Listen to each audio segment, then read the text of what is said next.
Hello， 大家好，这里是佳明007，今天给大家带来了一个新的 ROI 项目，项目为 Baked Beans 2，中文名字叫做烤豆2。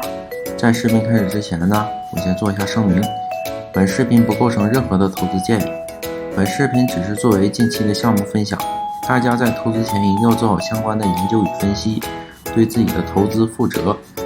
首先007先带大家看一下这个项目的基本面吧。这个项目是在2022年12月29日开盘上线的。烤豆2是个锁定的 BNB 静态的奖励池。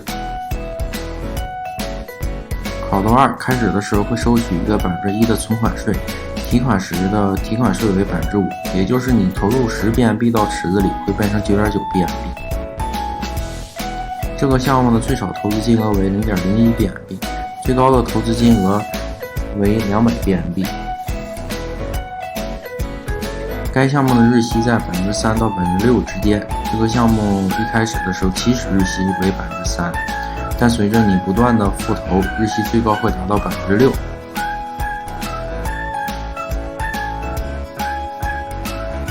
烤豆2还有一个5%的推荐奖励，但是想要获得这个推荐奖励，则需要最少存入 0.5 BNB。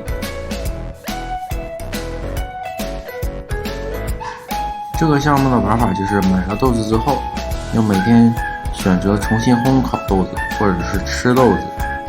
重新烘烤豆子就是复投，吃豆子就是收取奖励。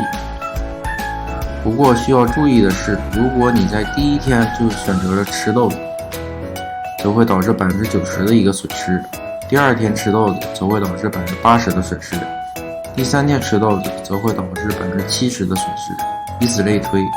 当在第10天吃豆子的时候，你会没有任何损失。第10天吃完豆子之后，第11天的损失将会重新回到第1天，